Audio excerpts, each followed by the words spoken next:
Gold, trusted gold buyers. మీరు తాకట్టు పెట్టిన బంగారాన్ని విడిపించి ఈ రోజు ఉన్న మార్కెట్ ధరకు కొనబడను. నమస్తే, welcome to I dream talking point with కవిత.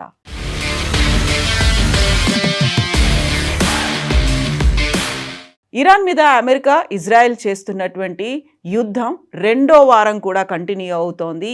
ఈ వారం మొదటి ట్రేడింగ్లోనే స్టాక్ మార్కెట్ ప్రారంభమైనటువంటి కేవలం 5 సెకండ్లలోనే పెట్టుబడిదారులు 9 లక్షల కోట్లు కోల్పోయారు. పశ్చిమాసియాలో జరుగుతున్నటువంటి యుద్ధం, ఆకాశాన్ని అంటుతున్నటువంటి ముడి చమురు ధరలు వాల్ స్ట్రీట్లో గందరగోళాన్ని సృష్టించాయి. ఈ వార్త ఇప్పుడు అంతర్జాతీయంగా ప్రకంపనలు కలిగిస్తోంది. పశ్చిమాసియా ఉద్రిక్తతల ప్రభావం చమురు ఉత్పత్తి, రవాణాపై తీవ్ర ప్రభావం చూపిస్తోంది. ఈ క్రమంలోనే ముడి చమురు ధరలు భారీగా పెరిగాయి. అంతర్జాతీయ మార్కెట్లో క్రూడ్ ఆయిల్ ధర బ్యారెల్కు $116 మార్కును దాటింది. గత 3.5 ఏళ్లలో చమురు ధరలు ఈ స్థాయికి చేరుకోవడం ఇదే ఫస్ట్ టైం. ప్రపంచంలోనే 3వ అతిపెద్ద చమురు దిగుమతిదారు అయినటువంటి భారత్పై తీవ్ర ప్రభావం పడుతుందనేటువంటి అంచనాలు ఇప్పుడు మదుపర్లను కలవరపెడుతున్నాయి. అది ప్రాక్టికల్గా కూడా కనిపిస్తోంది. మరోవైపు అంతర్జాతీయ మార్కెట్లు తీవ్ర ఒత్తిడిలో ఉండడం, డాలర్తో పోల్చుకుంటే రూపాయి భారీగా పతనం అవడం దేశీయ సూచీలపై నెగటివ్ ప్రభావాన్ని చూపిస్తోంది. ఈ నేపథ్యంలో ప్రస్తుతం సెన్సెక్స్, నిఫ్టీ భారీ నష్టాల్లో ట్రేడ్ అవుతున్నాయి. దీంతో ఆసియన్ మార్కెట్లు భారీ నష్టాల్లో ట్రేడ్ అవుతున్నట్టుగా తెలుస్తోంది. కేవలం భారతదేశం కాదు, ఏషియన్ మార్కెట్లన్నిటి మీద ఈ ప్రభావం కనిపిస్తోంది. ముఖ్యంగా సెన్సెక్స్ 2400 పాయింట్లు, నిఫ్టీ 700 పాయింట్లకు పైగా పడిపోయింది. అంతర్జాతీయంగా ప్రమాణంగా భావించేటువంటి బ్యారెల్ బ్రెంట్ క్రూడ్ ధర $116లకు చేరింది. గత వారం ఇది కేవలం $85 వరకే చేరింది. అది కాస్త $100లకు చేరుకుంటుంది అనుకున్నారు. ఇప్పుడు అది $116లకు చేరింది. ఇది శుక్రవారం ముగింపు ధర $92.69తో పోలిస్తే 25% పెరిగింది. ఒకానొక దశలో ముడి చమురు ధరలు బ్యారెల్కు $119.45 గరిష్ట స్థాయికి చేరుకున్నాయి. అమెరికన్ చమురు ధరలకు బెంచ్ మార్క్గా ఉన్నటువంటి వెస్ట్ టెక్సాస్ ఇంటర్మీడియట్ ధర $114 వద్ద ట్రేడ్ అయింది. శుక్రవారం అంటే లాస్ట్ వీక్ ముగింపు ధర $90.90తో పోలిస్తే ఇది 25% అధికం. ఇది ఇలాగే కొనసాగితే వచ్చేటువంటి కాలంలో భవిష్యత్తులో $150 స్థాయికి చేరుకోవచ్చని నిపుణులు అంచనాలు వేస్తున్నారు, హెచ్చరిస్తున్నారు.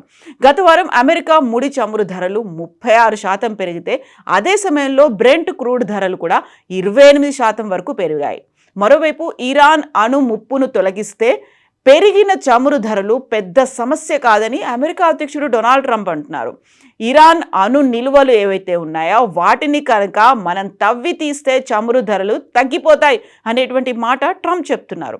ట్రంప్ పశ్చిమాసియా ఉద్రిక్తతల వల్ల ప్రపంచవ్యాప్తంగా చమురు ధరలు పెరుగుతున్నటువంటి సమయంలో అమెరికా అధ్యక్షుడు డొనాల్డ్ ట్రంప్ స్పందించారు. ఇరాన్ అణు ముప్పును పూర్తిగా తొలగించగలిగితే చమురు ధరలు పడిపోతాయి అనేటువంటి మాటని తన సొంత సోషల్ మీడియా ట్రూత్లో పోస్ట్ చేశారు.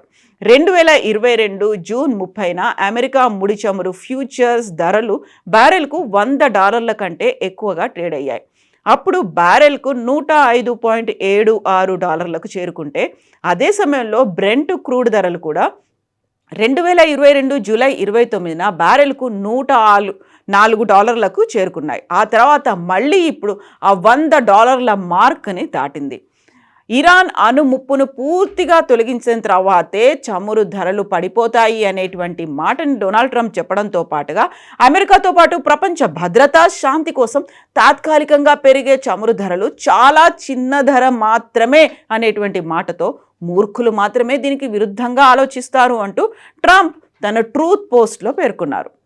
అమెరికా, ఇజ్రాయెల్, ఇరాన్ మధ్య యుద్ధం రెండో వారానికి చేరుకున్న నేపథ్యంలో గల్ఫ్ ప్రాంతంలో చమురు ఉత్పత్తి, రవాణాకు కీలకమైనటువంటి దేశాల్లో ఈ ఘర్షణ జరగడం వల్ల ధరల పెరుగుదలకు ప్రధాన కారణమైంది అనేటువంటి అంచనాలు వినిపిస్తున్నాయి.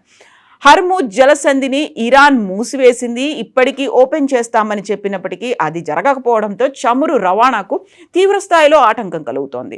స్వతంత్ర పరిశోధనా సంస్థ అయినటువంటి రీస్టాడ్ ఎనర్జీ ప్రకారం ప్రపంచ చమురు సరఫరాలో సుమారు 20% అంటే రోజుకి సుమారు 1.5 కోట్ల బ్యారెల్ క్రూడ్ ఆయిల్ను ఈ హర్మూజ్ జలసంధి నుంచి రవాణా అవుతోంది. ముడి చమురు ఎగుమతులు తగ్గిపోవడంతో నిల్వ ట్యాంకులు కూడా నిండిపోతున్నాయి. ఈ కారణంగా ఇరాక్, కువైట్, యుఏఈ దేశాలు తమ చమురు ఉత్పత్తిని తగ్గించేశాయి.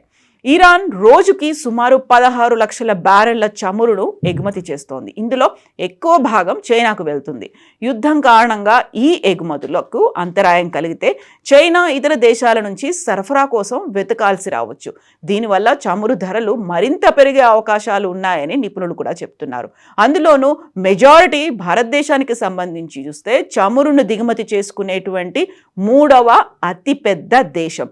ఆ భారతదేశం మీద కూడా ఈ ఇంపాక్ట్ విపరీతంగా ఉండే అవకాశాలు కనిపిస్తున్నాయని నిపుణులు అంచనాలు వేస్తున్నారు. ఆల్రెడీ ఎల్పిజి గ్యాస్ సిలిండర్ల ధర దేశంలో 60 రూపాయలకు పెరిగింది. దీంతో పాటుగా చమురు నిల్వలు ఇప్పటికైతే హర్మూజ్ జలసంధి నుంచి భారతదేశానికి వచ్చేటువంటి ట్యాంకర్ల మీద ఎలాంటి ఆంక్షలు ఉండవు అని అక్కడ ఇరాన్లో చెప్తున్నప్పటికీ, రివల్యూషనరీ గార్డ్స్ చెప్తున్నప్పటికీ, అండ్ రష్యా నుంచి మనం చమురుని దిగుమతి చేసుకోవచ్చు, ఒక 30 days లిమిటెడ్ పీరియడ్ అని డొనాల్డ్ ట్రంప్ చెప్పినప్పటికీ భారతదేశానికి సంబంధించి నిల్వలు ఎంతకాలం ఉంటాయి, ఆ తర్వాత పరిస్థితి ఏంటి, యుద్ధం 3 నుంచి 4 వారాలు కంటిన్యూ అవ్వచ్చు అని ట్రంప్ చెప్తుంటే, అదే అమెరికా రక్షణ శాఖ మంత్రి సెప్టెంబర్ దాకా కొనసాగవచ్చు అని చెప్తున్నటువంటి ఈ నేపథ్యంలో భారతదేశం పరిస్థితి ఏంటి, నెక్స్ట్ ఏం జరగబోతోంది, యుద్ధం కంటిన్యూ అవుతే పరిస్థితులు ఏంటి, బోల్డ్ అన్ని అనుమానాలు, అభిప్రాయాలు వ్యక్తమవుతున్నాయి. మీరేమనుకుంటున్నారో కామెంట్స్ రూపంలో తెలియజేయండి.